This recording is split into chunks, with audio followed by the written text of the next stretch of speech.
Good morning, dear students. Let us start chapter 7, Conservation of Plants and Animals. So, in this chapter, we will read about the forest, the wildlife, and how we can conserve it. The word forest comes from Latin word foris, which means outside. In the world, the forest covers approximately one third of Earth's total area. The forest is a community of trees, shrubs, herbs, associated plants, and organisms that cover a considerable area that use oxygen, water, soil, nutrients, etc. A forest is a self sustainable community. It can mature itself, it reproduces itself, and everything in the forest is maintained by itself. The climate of India is tropical climate, and there are different types of forest found in India. The tropical wet evergreen forest. In this forest, the whole throughout the year, the trees will be green. Okay, so these are found in Maharashtra, Karnataka, and Kerala, where there is sufficient rainfall. Then there is tropical semi evergreen, which are found in lower hills and western ghats, where in some of the seasons there it may not be that green as the wet evergreen forest. There will be shedding of leaves, but in deciduous forest, tropical moist deciduous forest as found in Dehradun and Mahabaleshwar, there will be a season where the trees will lose all their leaves. So these are called deciduous forest. Then there is damp forest, like the forest found in Sundarbans, Bengal Delta, and Andaman, where it's near the sea and the soil is very damp soil. So these are damp forests. Forests are great natural resources for humans. We get honey, we get the bee wax, we get jute, cocoa, then we get latex, which you can see white color liquid that is coming out of the tree, that is latex. Then we get coir, we get bamboo, we get mushrooms, and many other things. We can also find different types of medicinal plants from the forest. Forests also provide livelihood to the tribes that live there.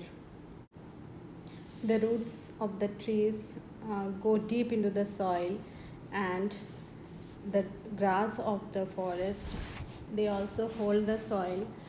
Along with the roots, there are fungus, which are called rhizoids, which help to hold the soil, and so the forest prevent soil erosion. Transpiration from trees, from grass, evaporation from the damp soil of the forest help in increasing the water content or the humidity of the forest air, and hence the temperature near the forest goes down. This help uh, to pull the clouds over the forest. The clouds get condensed and it increases the rainfall in the area with forest. Forest also help to prevent floods.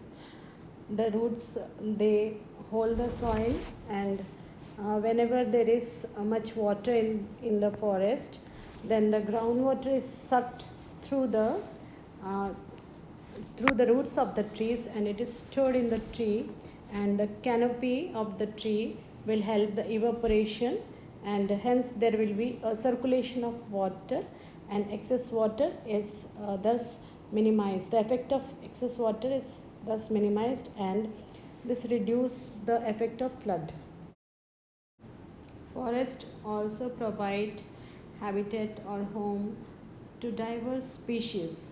Some of the species live over the trees, some may live in the leaves, some may live in the plants, different parts of the plants, some may live on the ground, some of the species may live in the water bodies that are found in the forest. So there can be many different type of plants and animal species that we can find in the forest. But due to increase in the population, the demand of the things that we get from the forest, the resources is increased, and so human beings are going for a very wrong practice, that is deforestation. They're cutting so many trees that almost the forest is getting finished.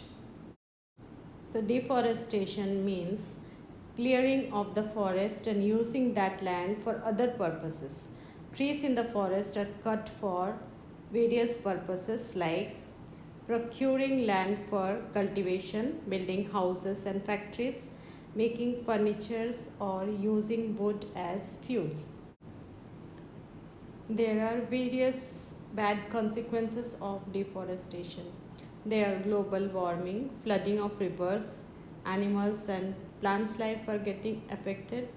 There is maybe soil erosion, there can be desertification, there can be pollution, shortage of food and drought.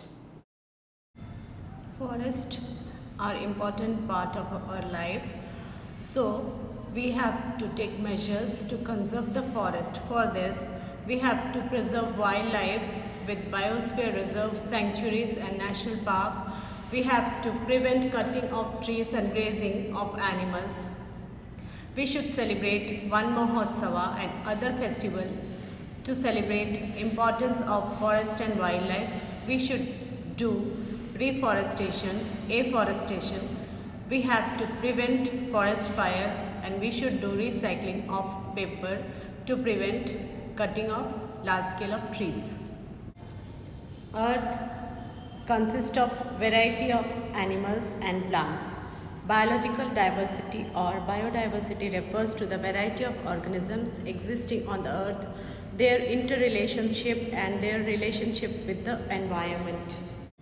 All the living things of an area live in harmony with the other living things, other plants, animals, microorganisms, and also with the non-living components of the area like the climate, the soil, the temperature, the sunlight, the river deltas, etc.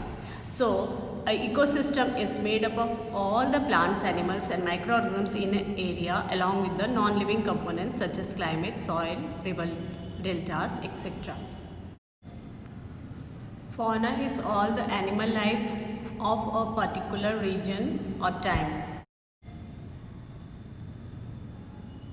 Flora is the plant life occurring in a particular region or time.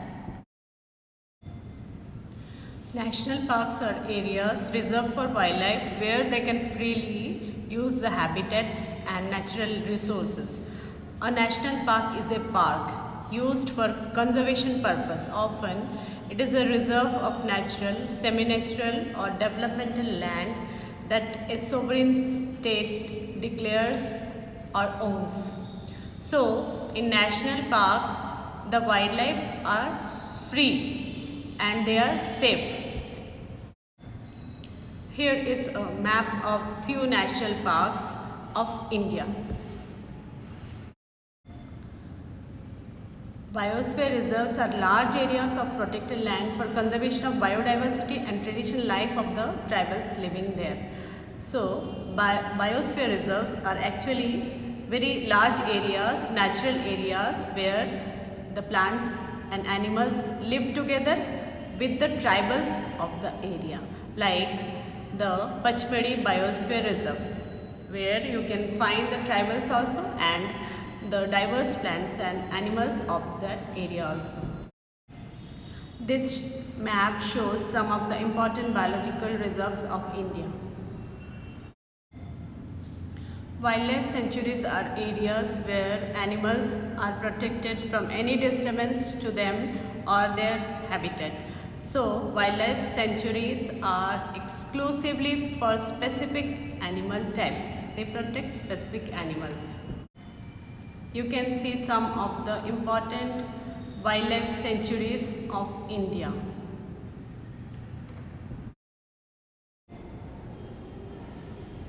Endangered species is a species that is very likely to become extinct in the near future. These species are in risk. Okay, so we have to protect them. Example are Siberian tiger, brown spider monkey, bald eagle, and many more.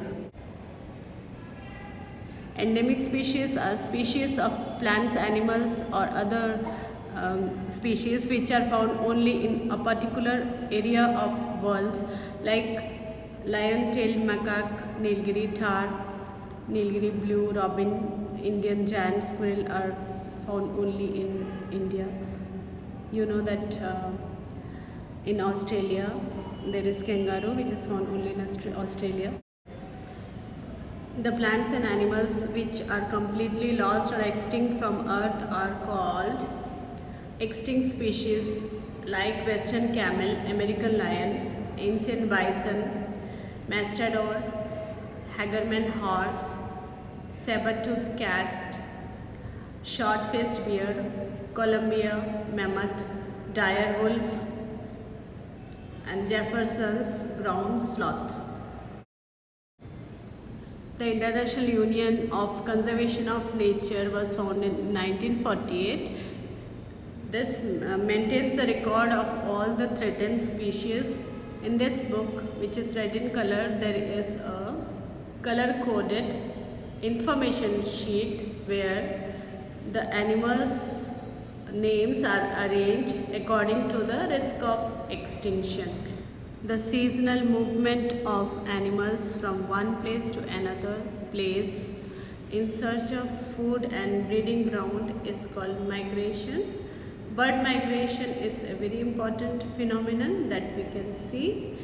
The bird migration is generally during the winter season, and the birds migrate from the cold Siberian climates to the warm climates where they can easily find the food and shelter.